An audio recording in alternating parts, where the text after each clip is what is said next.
Felix Scuder.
Nobody died, so it's such a bad situation.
Give me some hot.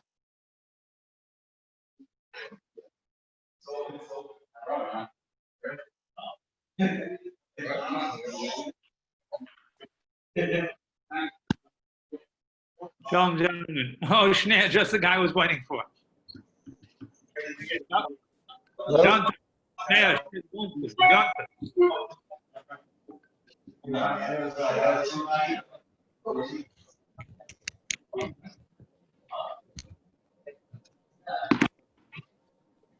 Yeah, Shalom Yehuda. Can we just get this on onto Facebook?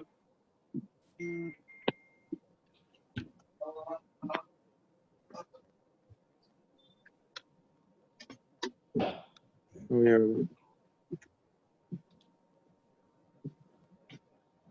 Okay, we got this guy going over here. Give me one sec for both sides.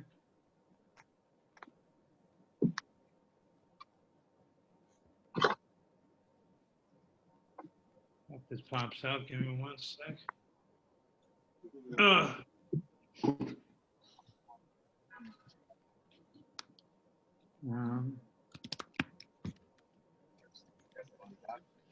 Are those nice glasses? I like your glasses.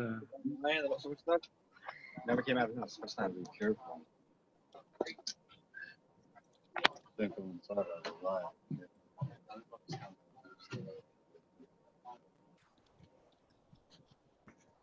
Okay. Okay. Here we go. We're on. Let's make this happen. All right. Big shake-up over here. Big shake-up. Should sound the cooler.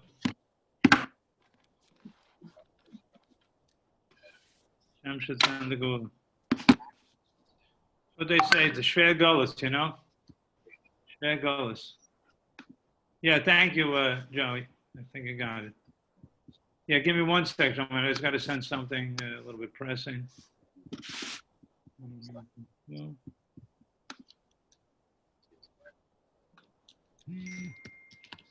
Yeah. Okay, well, let's make this happen. Yeah, okay. Here we go. So we were talking about the Nesivos Shalom. Yeah, we're going to use Ilya's Nishmas. I don't know the full name, but a dear friend. We should hear good news by all the Yidden. Okay, we are going to talk about Korach, gentlemen. Even though you don't have to fight your way to get into this year. No machlokas, no fighting in this year while we're here, all right? Everyone's going to be nice and peaceful. And before we start, we've got to make a mention about the 2 things to happen today, Gimel Tammuz. First of all, when Yeshua fought against the Babylonians, when he fought against or anyone who came with Israel, Shemesh v'Givon Dom. So a miracle, the sun stopped, it held Mamish right in its place until he was able to complete the battles. Now I want to tell you, anybody who's a good physicist will tell you that that is absolutely, totally impossible, right? But a bunch of them run the world, so we're not like limited to that. So anyway, that's one thing. The other thing, of course, is the Rebbe's yard site, lavish Rebbe's yard site, exclusively you're going to learn about Kol Yisrael. And this is a perfect piece to do in terms of the Rebbe's yard site, because one of the things that's so remarkable about Chabad, and Mitzvah Hashem, they should be continued to be such good shluchim of the Baishlam and of the Rebbe, is they like speaking nicely about Yidden. Doesn't mean they don't have their challenges. We're all human beings. But I remember in the worst of times, there were certain times before you guys were that old, there was some very serious stuff going on. And even now, we know not all the groups all over the planet appreciate all of the, everything that's done in Chabad. And like every group, of course, we all are trying to improve ourselves. But Chabadskers, they just speak well. You always speak well about people. Speak well about Yidden. Speak well about from people, not from people. You speak about non-Jews. Speak well about everybody. Have a good eye for everybody. So it's a very appropriate thing to be learning a piece on the Nesivos Shalom about Korach and his loket. I love that group, by the way. I feel like I'm back in the bed. I tune in all day. Okay, I'm going to have to mute you guys unless you want to mute yourselves. If you want to speak up, and I'm going to just mute yourselves, Rabbi, and then I'll. If you want to speak up, then speak up. All right, just makes it a little bit. Okay, here we go. So, I want to proceed this with a little story. I learned about machlokas 30 some odd years ago, more than that. I was teaching in a yeshiva. There was a difference of opinion how it should be run. And there was one person that came in, whatever, certain situation, somebody came in and he led a furious fight to get the yeshiva under his control. And had he stayed calm, he would have gotten us all. We all would have gone to his side. Because his side in a certain way was definitely right. He had a lot of things on his side. But because of the fact that he made such a balagan, so we backed out. We all were like, Nothing doing.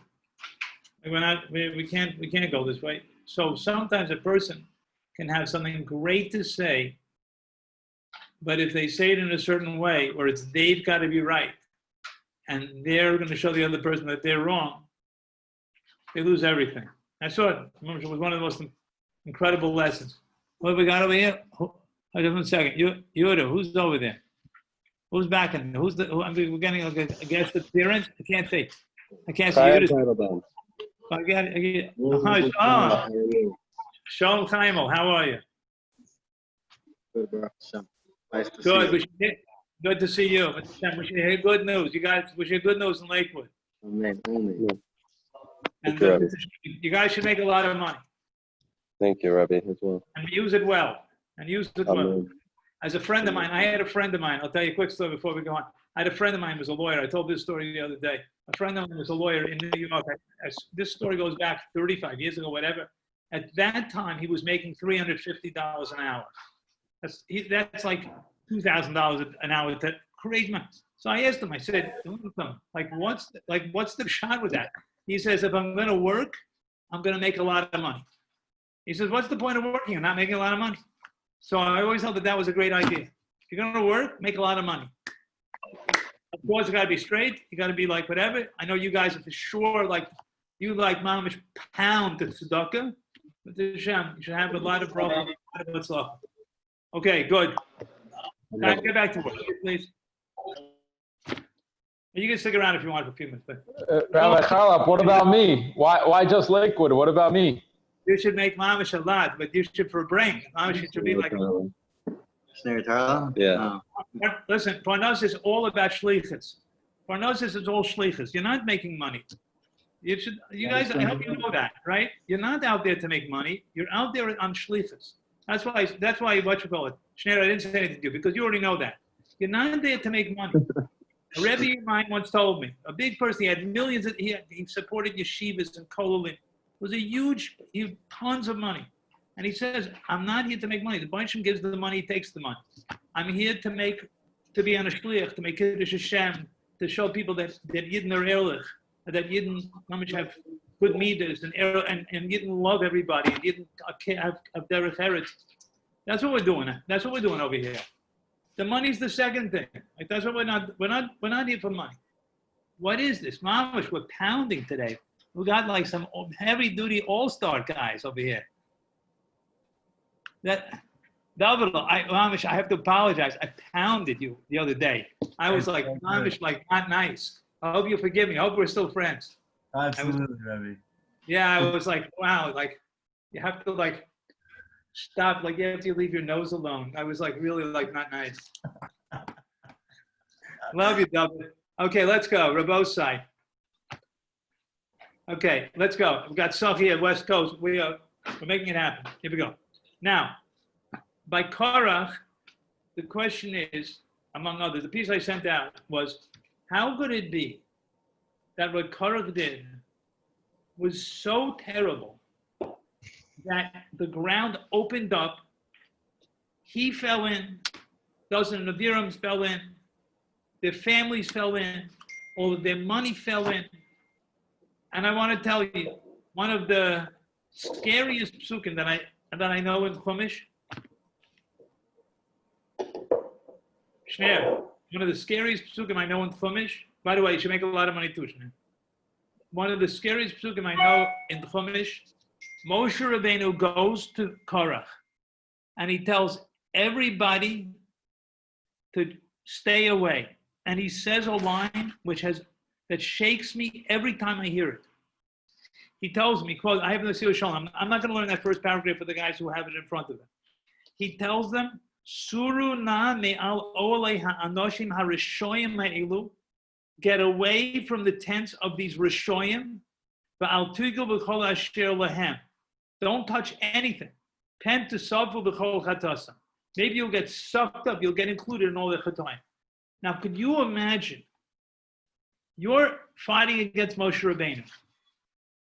He's you know what? He's Moshe Rabbeinu, and you really disagree with something that he's doing. And he comes and he says, "You guys are rishoyim." Could you imagine Moshe Rabbeinu giving a Mussar Shmuz like that?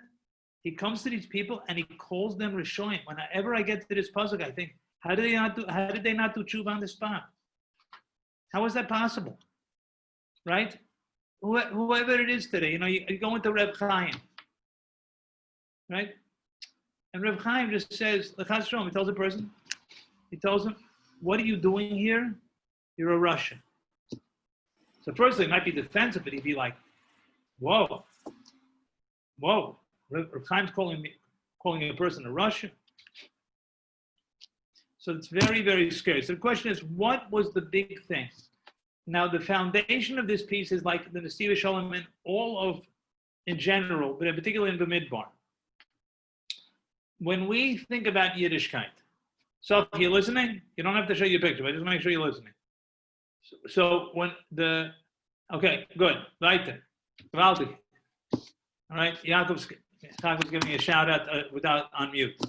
So in Chumash in general, so if you're busy, you can block yourself. It's cool. I just want to make sure you're paying attention. In general, we don't have the eyes that the Torah would like us to have. Sometimes we look at our relationship to Torah as, what do I have to do? What am I not supposed to do? Right? Hilchos Shabbos, we have to know. Hilchos Tefillah, we need to know. Hilchos Tefillin, we need to know. Hilchos Kashrus, we need to know. Right? But a person could be an Ehrlich Yid, he could be from, and he could be missing the whole point. As a Rebbe, I once heard this very interesting word. It says there were 4 people. I don't think I've said this. It says in the Gemara there were 4 people that died only because Adam Arishon ate from the Eitz Hadas. Right? Not because they did anything wrong. One of them was Yishai, David's father. Now you tell me, Rabosai, who's greater, Yishai or David? David, we know did a chet with Bathsheba, right? But so why? But David, we would definitely say is greater, because even though Yishai was definitely a powerful, he was like a Boeing. I don't know where are they up to now? I don't even, where are we up to? 880s, 9. I don't even know what numbers they're up to these days. Well, 787. 787. Right. So that's a bit over there. So even if you'll say that Yishai is a Boeing 787, but David HaMelech is like a rocket. So being not just doing something wrong is, of course, he's like a supersonic jet. Like David HaMelech is like a supersonic, but doing something wrong is, of course, one way that we measure things. But in terms of doing the chet and not doing a chet. But there's another way of, did we miss an important part of what it is to be Jewish? Right? There is something about Jewish living that's essential. Anyway, so I want to just drop to the bottom of the first column for those that are watching, that want to read along. And if not, that's fine. So he explains like this. Ubir hat bezeh. Let him explain what was so terrible about Korah. The Yeshin Yonim Sha'amnam B'Torah Lo Nisparish Chomer Inyana. Even though there are things that the Torah doesn't talk about how bad they are. Ube'etzem ha'pagam al yodem chomer ma'od yoser ne'averus ha'kashu shebetorah. And on a certain level, they're worse than even the Torah, as it says. If Korach had decided to sit around and have a party and eat BLTs, right? They had a party. They decided they're all going to get together. They're going to have a cheeseburgers and a BLTs, right? Terrible, terrible, terrible. But there'll be a certain, so you say it's about taiva, is it taiva? But there's certain things that we can do, Chas v'Sholom, that are even worse. Right? It can be even worse. Okay. How could that be? And in these things, he parshas Korach, Shatorah Machshiva Zos Kechet, asher kamo lo nihas. It's considered so terrible. It's like nobody ever did such a chet. They got swallowed up. Where do we see that in the Chumash? So we have to know that even though the Torah doesn't say anywhere, don't make machlokas. Right? It doesn't say, there's no lav, don't make, again, there's a shiloh of alti ekarch v'cha'adosa. That's a shiloh by Rishon. Mr. Brewer, the Chavetz Chaim brings whether there's an actual lav to be like karch, to make machlokas. But let us assume that besides that, there's some shitas of Rishon, but in general, it's not clear if there's an issue. And even so, you see that it was the ground opened up. Why is it like that? So he explains.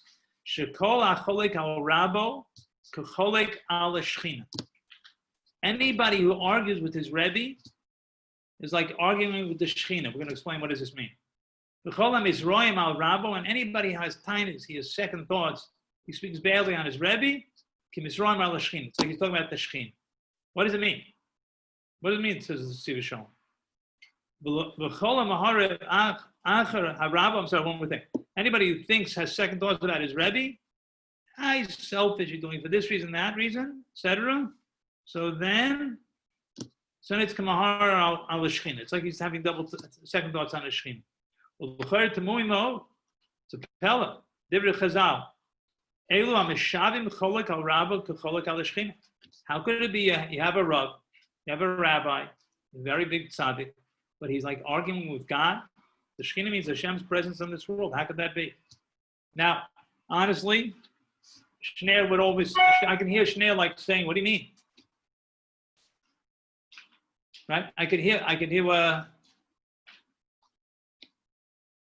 Shneir saying, what do you mean? Like, if you argue with Lubavitch Rebbe, you're definitely arguing on the Shekhinah. Like, what's the shiloh? You know what I mean? Like, push it. You know what I mean? What's even the shiloh? But let's assume that people don't have such a musuk, right? There's a lot of good stories about Rav Moshe. There's a story about Rav Moshe that someone once had a din Torah with Rav Moshe. And he, whatever, they laid out this, they gave their sides, they gave their opinion. And Rav Moshe passed against him. He was a choshev yid. He was a Talmud Chacham. But when it comes to money, people get, and he started laying into Rav Moshe. He was like, whatever, he doesn't know what he's saying, the stories are not true. And the people around him were like, Rosh Hashiva, you can't no, he says, don't. So Rav Moshe said, no, he's upset, you have to let him go, don't let him out. Fine. So he, fine, so he left. That was like earlier in the year, and then later in the year, the same Talmud Chacham came back. It was like that. The first thing happened like in the spring, the summer. He came back towards the winter, and he came to Rav Moshe because he had written the sefer, and he wanted Rav Moshe to write a haskama. So the Talmidim were totally plotting like the chutzpah. How could somebody mamish be mevayish Rav Moshe, tell him to know what he's saying, and then say, "Oh, I want you to write a haskama for me." So they asked him, Rashida, how can you write a haskama? So he told them a murder word. Yaakov, I'll tell you a murder word. He said, between the time that he came to me for the Din Torah, and now when he's coming with his sefer, it was Yom Kippur. And on Yom Kippur, we say we forgive everybody. I totally forgave him. Totally. So now that he's coming, he's like a different person. I don't have any grudges. I have nothing to do with him. Totally forgave him. So when he comes now, it's a whole new year. It's a whole new person. Imagine doing that, versus someone's like to really like lay into you, You'd be like, a few months later, you just say, no, it's clear, I totally forgave him. But Rav Moshe meant it. He meant it. So there's an idea, certain people that have been exposed to a Rebbe that's like that, but it's hard to imagine. Arguing with the Rebbe is arguing on the Shechina.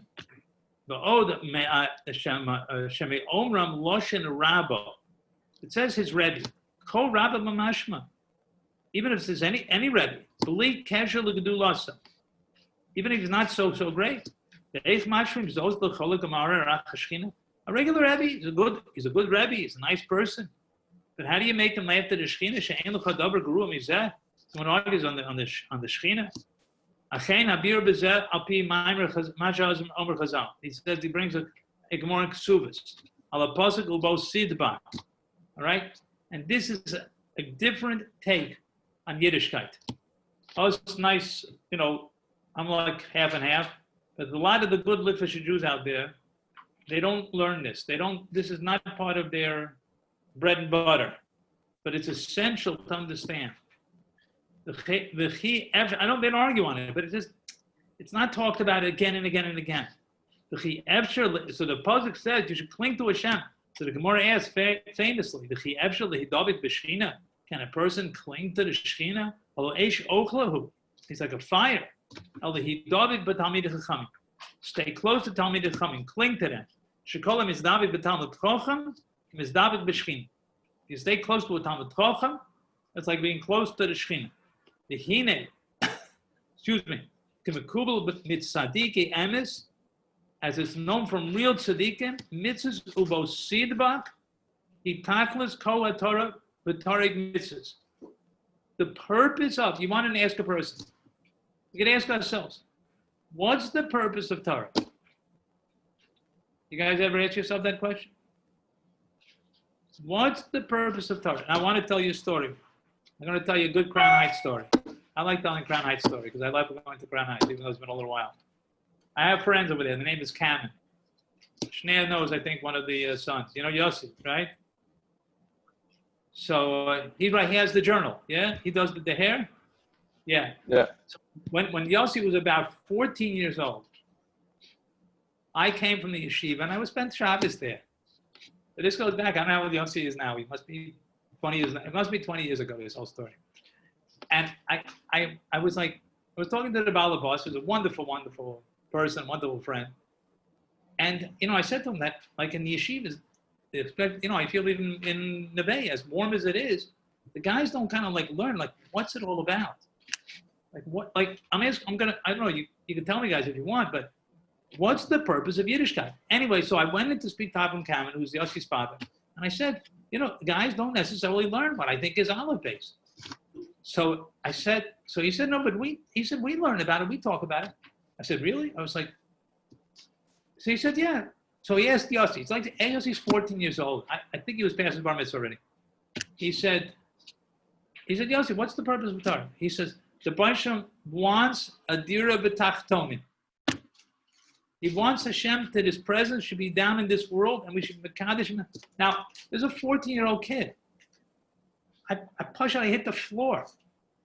In Grand Heights, it's like Machadash, you know what I mean? Was it nice? You're like, well, of course. What do you think?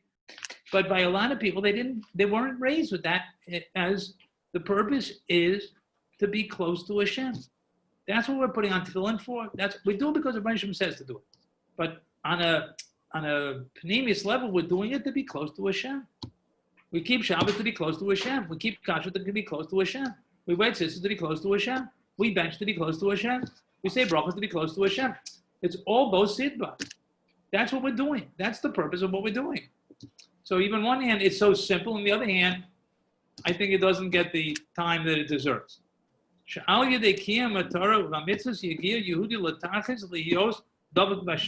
do Torah mitzvahs, the purpose is to feel connected to Hashem. That's what we're supposed to, when we daven, that's what we're supposed to be. In Shulchan Aruch and the Torah, it says a person should feel like he has left this world and he's standing in Shemayim. When a person davens, he should feel, I have no shaykhs to this world. Again, if you imagine such a level, you guys are working, you're busy, you have your whatever your families, your friends, this. And we're supposed to be like, I'm out. Sorry, I'm taking a trip to Shemayim. It's both sidba. So that's the purpose. Yeah. There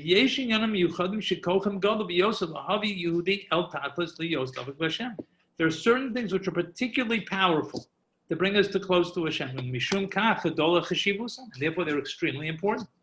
There are certain things that throw a person away, that just send him miles away, light years away from being close to Hashem. the mamish breaks the connection. Obviously, we see they're very, very strict. How do we know what Hashem wants? It's by staying to Chachamim.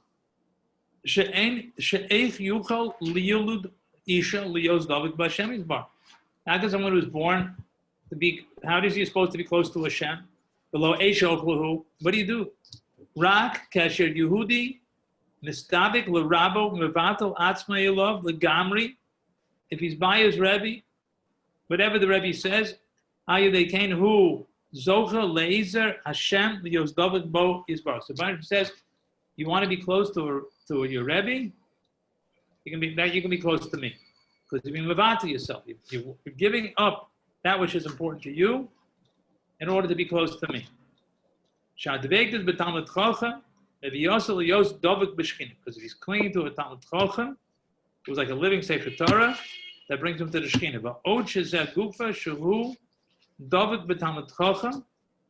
The fact that he's being close to Talmud Chochem, this next Kilun is Dav B'Shekhinah. Which means, what represents Hashem in this world? Where do we see it?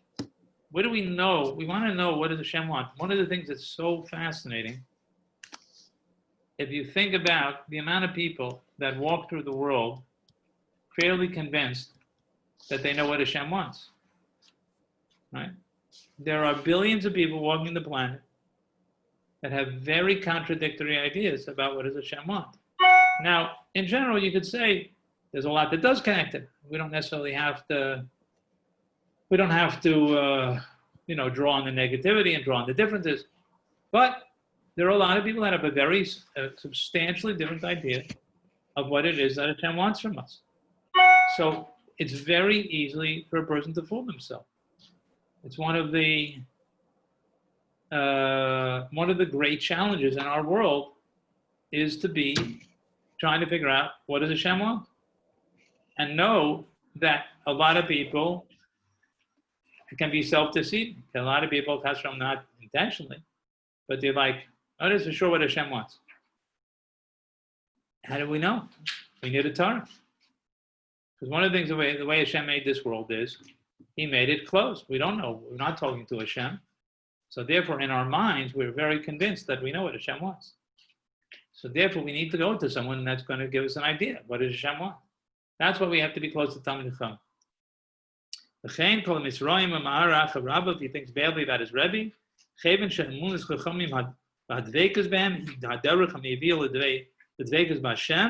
since being close to the Talmid Chacham is being close to Hashem, and those same things which are the outcomes of thinking badly about his Rebbe, it's like, nah, Hashem doesn't know what he's doing. Whatever.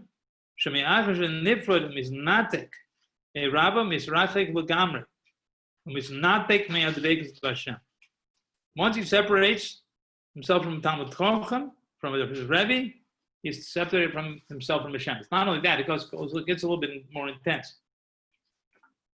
According to Rabbi Tzaddik, Rabbi Nachman, very often the Tzaddik does things we don't understand. They're like, it doesn't compute to us. Rabbi Nachman says this numerous times, because he's holding in a different world. He holds in, it says in a world that we don't necessarily understand. So they will do things we don't understand. So we'll think, what's the Talmid Chacham doing? Right? So that's important to know. That sometimes he will be doing things even though we will not understand it. And that takes a tremendous amount of emunah. And it's hard to say that I can put my faith in someone who's a human being.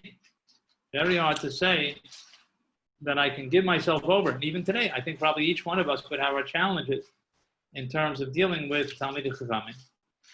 So people that are Talmid Chachamim, people that, are looked at in a very respected way. And I don't want to cause from in any way, shape, or form take away from that. But, there are people that are not so honest, that are not so straight, and then it gives a very, very confusing taste in our mouth Like, what are we supposed to be thinking? How are we supposed to relate? Right? I mean, if we've been thinking about it, let's just pause for 1 second, so we can get something lamais out of this year. It says we have to be clinging to Talmid Chacham, or to our Rebbe. How many of us really, number one, have somebody that we turn to and really feel like, okay, whatever he does, whatever he says, that's what I'm going to do? How many people feel like, he doesn't know? Or you see in the papers, right? You read whatever, you read it on the, Yeshiva World News, and you hear this Talmud, this Rav said this, and this, and you're like, I don't know, whatever, right? It's very hard. This is a particularly difficult generation in terms of being totally accepting. Shnei, you want to say something? No, just showing my face.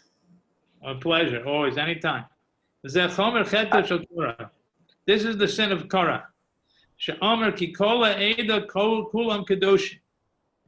Everybody's Kodesh. That was true. Hashem, and Hashem is in their midst. That's also true. And why are you making yourself haughty, big, on the congregation, on the whole Klal Yisrael? And that was a remarkably shocking statement of Korach. And Lamaisa, I heard it in a shir, the Chedush Yerim, I don't have it available, I packed it away here. Chedush Yerim says that it was such an incredible shtus of Korach to say, why do you make yourselves big shots? Moshe Rabbeinu? How do you possibly say that about Moshe Rabbeinu? Shaitan taina she'ein bo mamish. Moshe Rabbeinu, he said something which was totally off the mark about Moshe Rabbeinu. Moshe HaTorah me'ira me'ida alav each Moshe anav ma'od michol adam asher al pnei adama. Moshe was absolutely the most humble person. The amnam ikar achet haya ma she'irer al amunis chachamim shel Klal Yisrael. He started up with the amunis chachamim of the Jewish people. The Moshe Rabbeinu, when he started with Moshe Rabbeinu, shahaya rabim shel kol Klal Yisrael. And I want to tell you, Rabbi Osai, this is not easy to say. Yeah, it had something to do with it. Yeah, but again, in a certain way, Alex sent an important note over here, but in a certain way, it's not necessarily the case, because even though it was started by Miriam, but I'm sure they all learned in a very, very serious way that look what happened to Miriam. And she said, like Chavetz Chaim says, she loved her brother. She went out of, she tried, and she went to save him. And she said something which was really true. They were all Nevi'im, right? But she didn't understand Moshe Rabbeinu's greatness. So in a certain way, Alex, you're right. On the other hand, it goes the other way. But how could it be that after all of that, they would still start up? Which is really kind of like shocking. Okay, once you start up with Moshe Rabbeinu, you're starting up with Hashem. The Hacholik al Rabba to Cholik al Shechina, right? You're starting with the Rebbe. You're starting up with the Shechina. The Kasha Mikol, the dark Kasha Mikol. That's like the worst. Starting up with Hashem. Yesha Nikshel ba'averos chamuras, and we all have to be careful about this, Rabbi Osai. We probably have. Good, I hear Alex. But we probably have this experience. So we have certain Rabbanim that we like. We have to be very, very careful. We have to be very careful how we speak about Talmid Chachamim, how we speak about Rabbanim. Very careful. Doesn't mean that everybody is doing everything great. And doesn't mean we have to follow everybody's sheet. We have to have our own Rabbanim. But to know that people that are interested in bringing Hashem's word into this world, once we start like, we're affecting the ability of having a Emunah Chachamim. And I think it's really a big challenge today, in my personal opinion. There are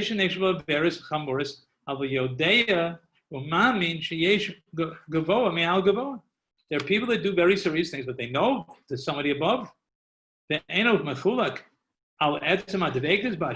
arguing with Hashem. He said such a shocking thing. Why are you starting up with the congregation? Why are you making yourself haughty? Like, like Gaivadik, like big shots on Klal Yisrael. Pagami Yeral Etzem Mamunis Chachamim. Shal Klal Yisrael. How could he possibly do that? Shirotzu Lakor Lahachriv as Kola and Yitchal Debekus, but Talmid Chachamim wanted to destroy the whole picture. That you can't. It's me and Hashem. It doesn't work like that. You have to go to the Talmud Chacham. Yeah, I don't know, Alex. I'm not sure about that. I don't know if that's the svara. Alex says, wasn't going to get killed. He would think he was going to kill. No, he thought he was right. And in a certain way, the Forshim say, Yiddish Sfarim say, let me just finish this paragraph, and I want to address that. So it says, L'chein chamor kol kach hachet shel machlokas korach, kehdevekas b'tamid chamim, hi ikra ikarim shel Yudi. L'mayis da'abat munis chachamim, faith in the chachamim, it's huge for a Yid. V'zeu shenemar, in Peria Yivra Hashem, if Hashem will create a creation, Shemarumas Bezeh, Ke'ein Onish Ba'olam, Amatim Lechet Nora Kol Kach, Agorem Lenatik Es Yisrael Me'ashorish. There's nothing worse than pulling a Yid away from his source. He's gonna die, Chas Hashem. Shazeh Chomer Mikol Achatoim Shebetor. It's the worst. Again, you need a Nesivos Shalom to say it's the worst. L'shem kach tzarich livro ria tziyus chadash shel ha'anish. Therefore, something in order to get to the point had to be made totally clear. So I just want to say that you guys may have heard this pshat before, but it says that what's considered a machlokas, like Mishnah says in Pirkei Avos. He says in the first piece, but well known. What's the machlokas l'shem? The Gemara says it's machlokas l'shem shemayim sobel is kayin. Machlokas l'shem shemayim sobel is kayin. Right?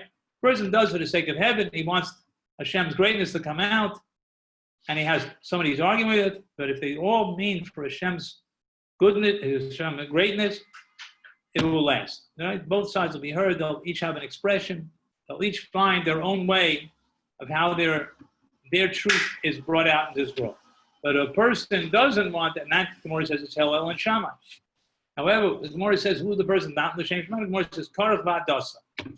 So again, I haven't seen this, but I've heard it in so many times from Yiddish Sfarim that Moshe that Hillel and Shammai was Chesed and Gevurah. And Aaron and Korach was Chesed and Gevurah. Aaron in general is Chesed, Kun is Chesed, and Levi, which is what Korach was, he is Din, right? He's Gevurah.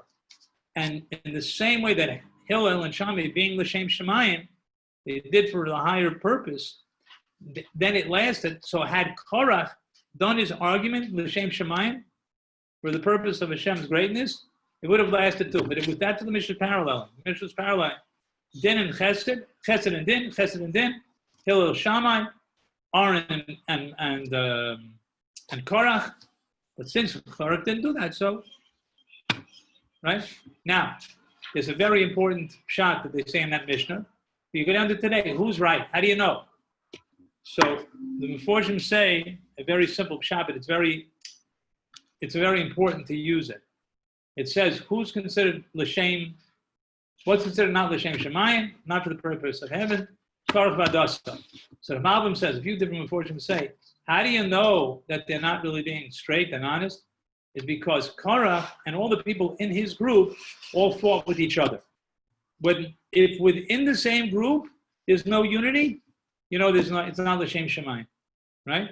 Lahavdil. If the Republicans are all fighting together, Democrats are all fighting together, lahavdil, there's no unity, it's not l'shem shemayim. Again, they're not doing l'shem, nobody's doing over there l'shem shemayim, I don't think.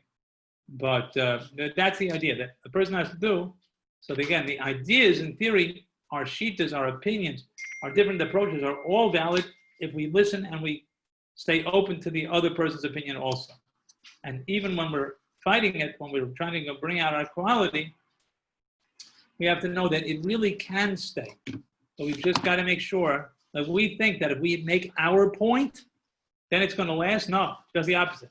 If we make sure that the other one's point is being made, then ours is going to last, which is, again, sounds a little bit counterintuitive, but that's the basic idea. Anyway, Rabosa, I'm going to make sure a little bit shorter today. We are putting ourselves together, trying to pack, heading down the street. We're just moving down the road a little bit. Everybody should have a wonderful Shabbos. We should be very careful about saying good things about Yidden, loving all of mankind, making it positive.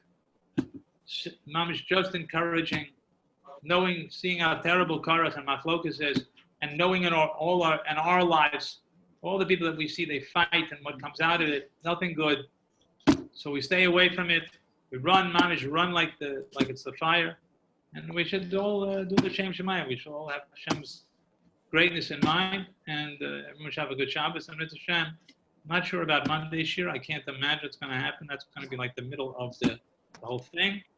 So maybe somebody will do it, or we'll meet again on Thursday. Amen. Okay. You guys are still holding on Gimel Tammuz, so please, everybody should make a l'chaim. Schuz to the tzaddik.